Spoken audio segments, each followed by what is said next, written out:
How is the weight transition being done? Let's check out the braking drift.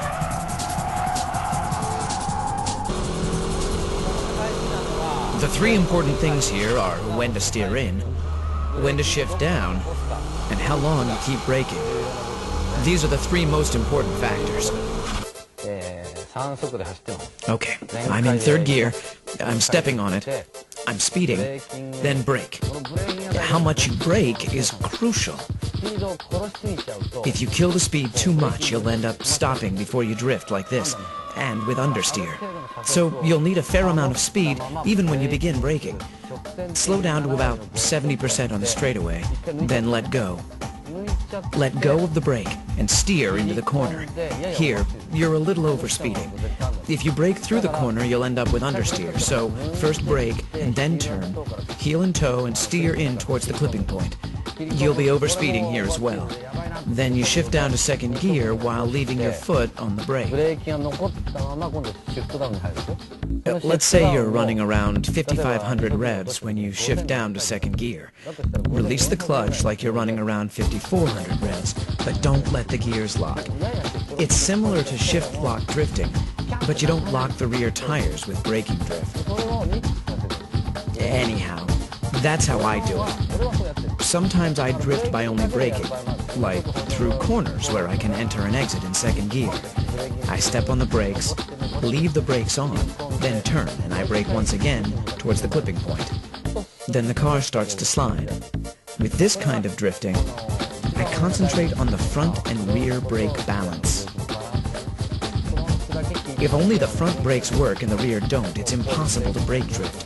You can't control the shifting weight of the car if only the front brakes work.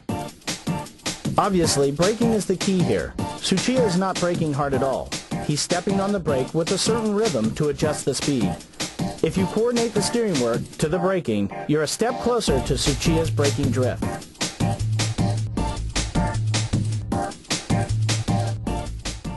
Remember, the rhythm of your right foot should be brake, brake, brake, brake, gas.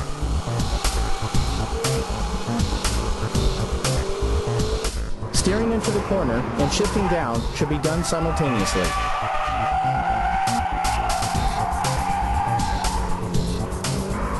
Next up is the fake drift, where you create large weight transition by force. When weight transition is difficult to make just by braking, you shift the weight with a feint movement.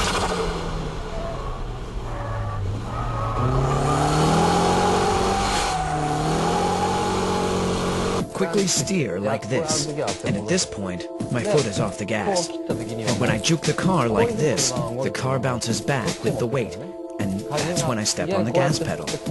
It's just like a pendulum, and you use that return force to make the weight transition.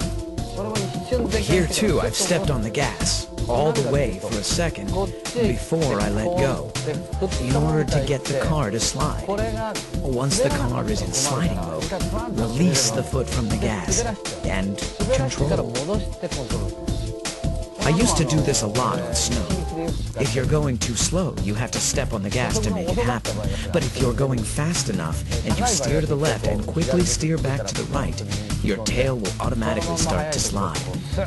But you know, I wasn't that good back then, so my car would lose speed while I was doing all that. That's when I learned to give the car some gas to make the car slide, so that I can drift, even at such speeds. Because of the inertial force from the feint action, the braking doesn't have to be as strong as the braking drift. It's all physics and dynamics, but the rhythm of the right foot is always the same.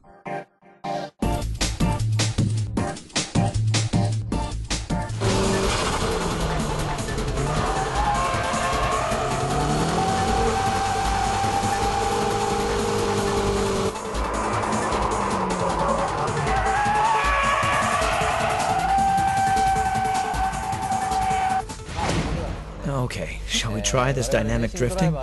This one's pretty difficult, so even professional racing drivers like us can't always get it right.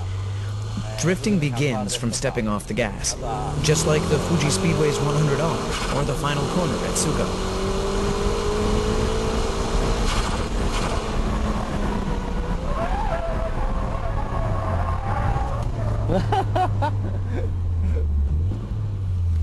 Unbelievable. That was awesome. It's so tempting to brake. Here in Ebisu, this 100R corner is a third gear corner. You step on the gas all the way in third gear. Then the difficult part is where you release your foot from the gas pedal for a second. You're coming in with enough speed in third gear. Steer into the corner, and the moment you release the gas, you start to slide. On this particular track, you need to get ready for the final corner at this point and slow down. But for now, we'll ignore that to show you guys this dynamic drifting. So when you release the gas, your tail will slide. Then you just counter-steer and control. I use this a lot at the Fuji Speedway's 100R corner. I charge in without braking and just instantly let go of the gas. And when the tail starts to drift, I just counter-steer and slam on the gas as I exit the corner. You do this at the final corner at Tsugo. There are some cars that can plunge into the corner without braking at all. In a Miata, you can dynamic drift in Maze, go right in at full speed, and by releasing the throttle, you can initiate the tail slide. From there, it's just counter-steering and stepping on the gas again at the exit. And that's what I call dynamic drifting. This is an example of not how he stepped off the gas, but how Tsuchiya was able to avoid crashing. His lightning-quick steering work is simply unbelievable.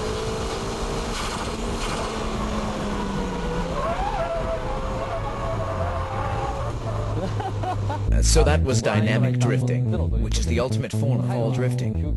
That wraps up the 6 basic techniques of drifting. I won't recommend the dynamic drifting at the early stages of learning how to drift, since it can be dangerous. With the mastering of all these 6 basic techniques, you too will be able to drift like a pro. The first thing you have to do if you want to take up drifting is not to be afraid. Try to have fun. Don't think too much about weight transition, dynamic drifting, and your suspension setup. Visit a track, go out there and start pulling the e-brake. That's the best way to learn how to drift. After you get the hang of it, try to use all 6 techniques in various corners. Take your car to as many tracks as possible and try different styles of drift. And again, be safe and have fun.